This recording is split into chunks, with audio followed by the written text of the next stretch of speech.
Gonçalves Rotatori was a 32-year-old woman living with her husband in Unica, Michigan.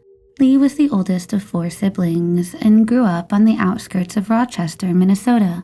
Her siblings described her as a happy, outgoing woman, artistic, with many friends. Growing up, she loved drawing horses, and she fulfilled her dream of owning one while living in Michigan. Lee attended the University of Wisconsin, getting her bachelor's degree in dietary services and a master's degree in food nutrition. Lee married her first husband while she was an undergraduate and had a child with him in 1970. The couple got divorced in Rockford, Illinois in 1977. In 1978, Lee would marry Gerald, also known as Jerry, Nimke. They would get a divorce in 1979, but would remarry in 1981. Jerry had a history of crime. Years prior, when he was only 17 years old, he was arrested and convicted for beating a local waitress to death in 1960 in Chicago. He was tried and sentenced to death for the murder. However, the Supreme Court overturned his conviction less than 2 years later, as the preliminary hearing in the case was not conducted properly. Jerry eventually was sentenced to 75 years in prison in the second trial. However, due to prosecutorial bureaucracy, he was ultimately released in 1978. And upon his early release, he would meet his future wife, Lee Rotatori. In mid-June of 1982, Lee got a job offer as a food service director at Jenny Edmondson Hospital. While she was currently working in Unica, Michigan, she accepted the offer and moved to Council Bluffs, Iowa. Her husband, Jerry, was working as a part-time delivery man for a flower shop in Grand Haven, Michigan. He was supposed to move to Council Bluffs, Iowa once Lee got settled in. Lee arrived to Council Bluffs in mid-June and started her orientation for her new job on June 21st. She was new to the area and did not have permanent housing, staying at the Best Western Frontier Motor Lodge, now known as the Best Western Crossroads of the Bluffs. She was located just off of the I-29 and I-80 interchange. On June 24th, Lee went boating on Lake Manawa with her new colleagues. Evening came, and she stopped at McDonald's to pick up dinner before heading back to her motel. This would be the last time that she was ever seen alive. The next day, Lee failed to attend her first post-orientation day of work. Later that day, her boss called the motel staff to check on Lee. A motel employee went to her room to talk to her and instead found a gruesome sight. Lee was found lying face up on the bed, wearing blood-soaked pajamas. The motel staff immediately notified police. The medical examiner would report that Lee had died from a single stab wound to the heart. She was also sexually assaulted. The investigators did not find any sign of a forced entry. The food that she had purchased from McDonald's was only enough for one person, so investigators surmised that she was not expecting any guests. The medical examiner stated that she likely died 12 hours before her body had been found. Robbery may have been a motive, as the victim's wallet, watch, and ring were missing, but the police were unsure. Investigators interviewed her family and friends. Given her husband's prior history, Jerry was suspected, but he was cleared after it was found that he had a rock-solid alibi. Due to the proximity of the motel to the highway's interchange, the police had a hard time narrowing down suspects, as the killer could have been anybody. Sergeant Larry Williams, the investigating officer, said that by the time her body was found, quote, the killer could have been 5 feet away or 1,000 miles away. The Jenny Edmondson Hospital, along with other local organizations, raised a $3,000 reward for anybody who could provide info in the case, but no one came forward. There would be no leads or suspects in the case, and it would eventually go cold. In 2001, the evidence from the crime scene was submitted to the State of Iowa Division of Criminal Investigations Lab in order to be examined. They found the presence of a male DNA profile. The DNA profile was entered into federal databases, but no match could be found. In 2019, investigators sent the DNA sample to Parabon Nanolabs. Parabon, using snapshot DNA phenotyping, was able to determine that the killer was most likely a white male of Northern European descent. They then entered the DNA profile into genealogy websites such as 23andMe and Ancestry.com. They were then able to find a match to a relative that was the 6th to 8th cousin of the suspect. Still, the chances of them finding out the suspect were slim to none. Then, in March of 2020, investigators were contacted by Eric Schubert, a volunteer genealogist and college student, who offered to help. Eric had already assisted police in several other cases in multiple states, and most recently had helped solve the murder of Maurice Ann Chivarella. With Eric's assistance, investigators were able to narrow down the list to 2 brothers. One of the brothers was too young at the time of Lee's murder, which meant the other brother, Thomas O. Freeman, was likely the killer. Investigators contacted Freeman's daughter, who provided a DNA sample. In 2022, the investigators confirmed that Thomas O. Freeman was the killer. Thomas Freeman was a 35-year-old trucker at the time of Lee's murder. Police believe that Freeman had killed Lee while passing through the area. It was also found that Freeman was a victim of a murder himself just 2 months after Lee's murder. On October 30th, 1982, Freeman's decomposing body was found in a shallow grave not far from his home in Cobden, Illinois. He had been shot 4 times in the chest. The coroner determined that he was killed 2 to 3 months prior to his body being found. His case remains unsolved. While the investigating officer could not find a direct connection between Freeman and Lee, he later commented, quote, "2 months later, he dies a violent death. I'm not a real big believer in coincidences." The Council Bluffs Police Department are working with the Illinois State Police to see whether Freeman's murder is connected to Lee's murder. They're investigating if Lee's husband, Jerry, had anything to do with Freeman's murder. It was found that after Jerry got out of prison in 1978, he attended a college in Carbondale, Illinois, which was only 15 miles from where Freeman's body was later found. It is unclear if Jerry had anything to do with Freeman's murder, but he is considered a person of interest. Jerry, however, died in 2019. Lee Rotatori's case was finally solved after 40 years.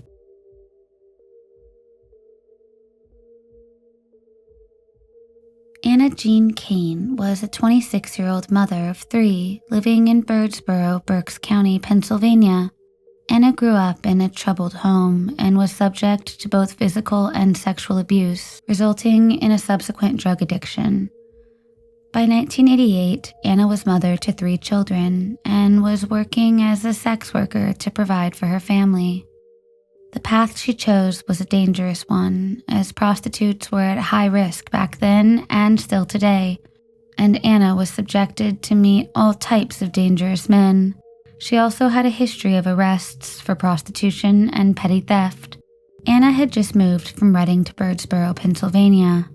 On October 22, 1988, she ate dinner with her children and told her daughter that she had to run to the store. This would be the last time her children would ever see her alive. It is believed that Anna left in search for a customer in Reading. She was last seen around Franklin Street and South 6th Street, Reading, Berks County, at approximately 1 a.m. on October 23, 1988. The following morning, a man walking alone found her body alongside Ontoloni Trail Road in a sparsely wooded area near the Route 662 intersection in Perry Township. She had baling twine around her neck, and an autopsy revealed that she had been beaten and strangled to death. She also had several bruises on her face, which the coroner believed was due to a struggle with the killer. The coroner believed that Anna had died just 12 hours prior to her body being found. The police noted that her clothes were not wet, even though it had rained the previous night, suggesting that she was killed somewhere else before being dumped. Police collected DNA evidence from Anna's clothing, but nothing else would be found at the crime scene which could lead them to the killer. 2 years later, the Reading Eagle, a local newspaper, published a front-page story seeking information about Anna's death. In February of 1990, the newspaper received an anonymous letter from a, quote, concerned citizen. The letter contained information which had not been made public and only a killer would have known about. The letter writer had left his DNA when he licked the envelope, so police were able to collect the DNA from the envelope seal and test it against the DNA found on Anna's clothing. As suspected by police, It was a match, meaning whoever had written the letter was likely the killer. Despite this, police were unable to determine the identity of the killer, as DNA technology was still in its infancy. In 1998, the DNA sample was entered into CODIS, but no matches could be found. With no leads or suspects, the case would eventually become cold. Then, in 2022, Pennsylvania State Police sent the DNA sample that they had obtained to Parabon Nanolabs for genetic genealogy testing. They soon identified a local man named Scott Grimm as the potential suspect. However, he could not be brought to justice as it was found that he was already dead. Unlike his victim, he had the blessing of having died from natural causes. Police obtained DNA from Grimm posthumously and matched it with DNA found at the crime scene, as well as the DNA found on the envelope. It was a perfect match. Investigators did not reveal how they specifically got the sample of Grimm's DNA. Police have not revealed much information about Grimm's life to the general public. Grimm had lived in Reading, but had moved to Birdsboro shortly before the murder. Grimm remained a resident of southeast Pennsylvania until his death. He did not have any prior criminal history, except for an arrest in 2002 for harassing a former business partner. However, during that arrest, his DNA was not entered into police database. He was 58 at the time of his death. Anna's daughter, Tamika Reyes, was relieved to find some form of closure. However, she was disappointed to learn that Grimm died without facing justice. The case was officially solved after 34 years.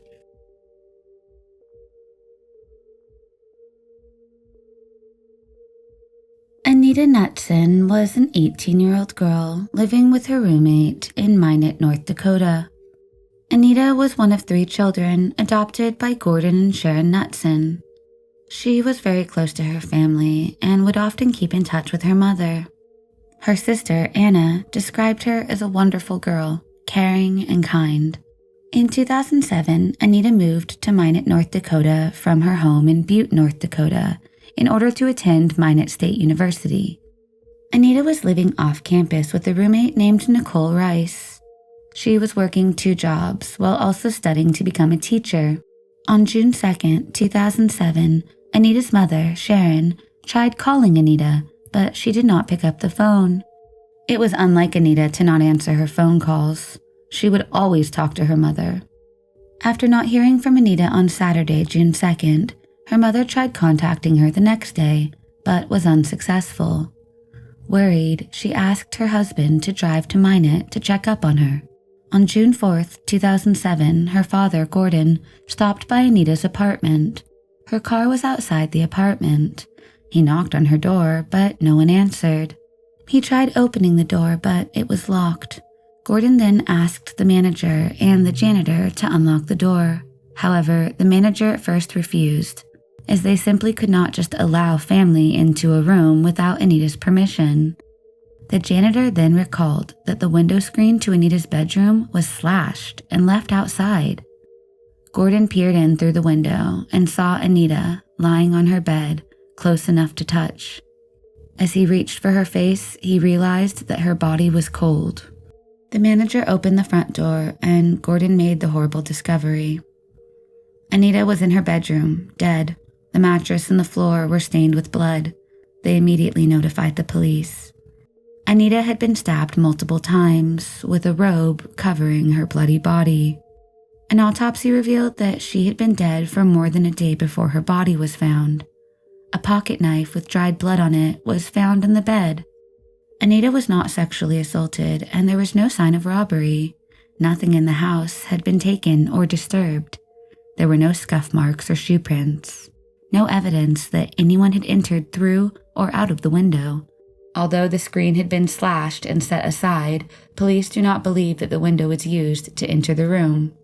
Police interviewed family and friends. They also interviewed Anita's roommate, who told them that she had been at her family's farm south of Velva when Anita was murdered.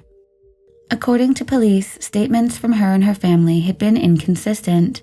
It was found that Rice and Anita did not get along and had multiple fights, which turned into physical confrontations. Anita had been planning to move out. Rice was described by others as hot-tempered and reactionary. One witness had reportedly told police that Rice had been in a club in Russo, North Dakota, the night before Anita's murder. Russo is about 40 miles away from Minot. Rice reportedly stayed until early morning and then left to go to Minot to get clothes. Police, however, did not have enough evidence to charge her, and the case would eventually grow cold.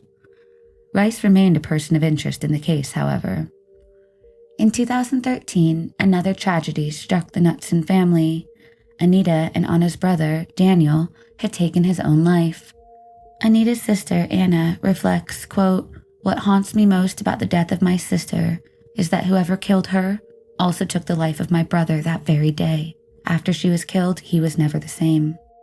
In 2022, investigators started reinvestigating the case. They re-interviewed family and friends. Soon, Rice's ex-boyfriend told police that one night, Rice had gotten, quote, "belligerently drunk" in 2008 or 2009, and had said that she had killed Anita. On Wednesday, March 16, 2022, the police held a press conference. They announced that they had arrested Anita's roommate, Nicole Rice. Police Chief John Klug said, quote, "Although most of the detectives who worked on the original scene and investigation have retired, we have not forgotten about this case." He continued, "I wish we could have solved this sooner, but at the same time, I'm glad to say that we have the person responsible for the murder of Anita Knutson." No other details surrounding the case were included in the press conference. On March 16th, Rice was charged with a double-A felony murder and taken to Ward County Jail. Rice made a video appearance the next day, and her bail was set to $120,000. Later that day, she posted her bail. Rice is scheduled to appear for a pretrial conference on November 16th. No trial dates have been set as of yet. Nicole Rice has pled not guilty to the murder charge and awaits further judgment.